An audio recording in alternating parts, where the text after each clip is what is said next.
বাংলাদেশ মেহেরপুর সম্প্রীতির জায়গা। আমরা এখানে খুব সুন্দরভাবে বসবাস করছি।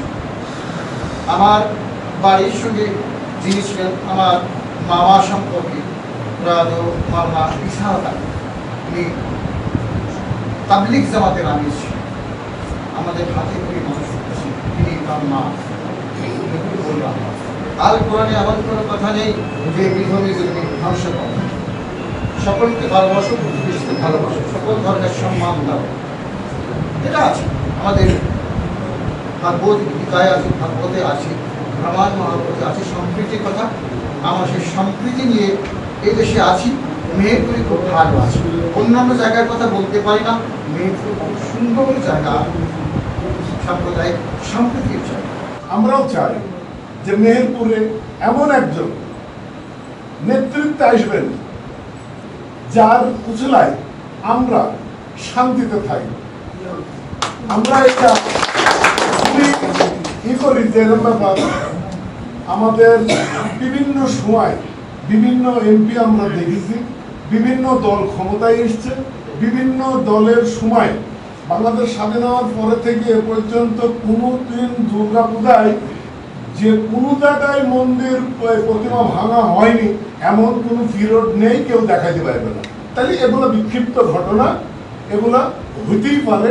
কোনো জায়গায় হয়তো কারোর সাথে কারো শত্রুতা আছে, আমার সাথে ওর শত্রুতা আছে, আমার মন্দিরটা ভেঙে দিল, কি আমার সাথে আরেকজনের সাথে বললাম যে ডলার করে দিতে ভাই, এই ডলার করে দিতে। যে আমাদের নিরাপত্তা দেওয়ার জন্য ভাইয়েরা সার্বক্ষণিক প্রস্তুত থাকবে, কিন্তু আপনারা ডাকি প্রত্যেক জায়গাতে আমাদের বলা আছে যে আমাদের ভাইয়েরা যদি থাকে কোনো সমস্যায় পড়ে সাথে সাথে সাড়া দিতে হবে। কিন্তু গতবারের মতো যেন সামনে দাঁড়াবার কারণে কোনো চলাচলের বিঘ্ন না হয়। ওনারা প্রয়োজন মনে করলে প্রত্যেকটা জায়গাতে যেখানে আপনাদের আছে, আমাদের পাশের যে সমস্ত দায়িত্বশীল আছে ওনাদেরকে আমরা বলে দিয়েছি যে আপনাদের সাথে কমিউনিকেশন রাখতে, কোনো সমস্যা ফিল করলে সাথে সাথে যাতে আপনাদের পাশে জানাতে পারে। আমাদের সাথে আমরা একটা মিডিয়ার ইয়েতে থাকি সবসময়।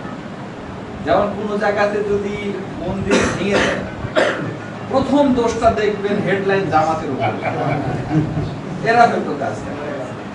একটা বিষয় আপনাদেরকে বলি, যে নিজের মাকে বেশি ভালোবাসে সে কিন্তু অন্যের মায়ের মর্যাদা বোঝে, আর যে নিজের মাকে ভালোবাসে না সে অন্যর মাকে ভালোবাসতে, বুঝবেন এটা একটা মেকি ভিতরে, মানে 2 নম্বরে আছে। সহজ কথায় অন্যর মাকে সে ভালোবাসতে পারে। আমরা আমাদের ভাই এবং বোনদেরকে নিজেদের ধর্মের অনুরাগ ভালোবাসার শিক্ষা দিয়ে থাকি, এবং নিঃসন্দেহে তারা প্রত্যেক ধর্মের ভাই বোনদেরকে সম্মান দেবে। আমাদের ক্ষেত্রে জামাত ইসলাম বলে আমি কথাটা বলছি, অন্যরা যদি কেউ কিছু করে থাকে, নিজের মাকে যে ভালো, নিজের ধর্মকে যে অধিক ভালোবাসে না, আপনার ধর্মকে বেশি সম্মান দেখাতে যাবে, এটা তো হতে পারে না। এই জন্য নিজের মাকে যে বেশি ভালোবাসে সে অন্যের মাকে ভালোবাসতে জানে বা পায়। আমরা দল মত নির্বিশেষে, জাতি ধর্ম বর্ণ নির্বিশেষে 18 কোটি মানুষের 36 কোটি হাত নিয়ে আমরা এই দেশটাকে গড়তে চাই।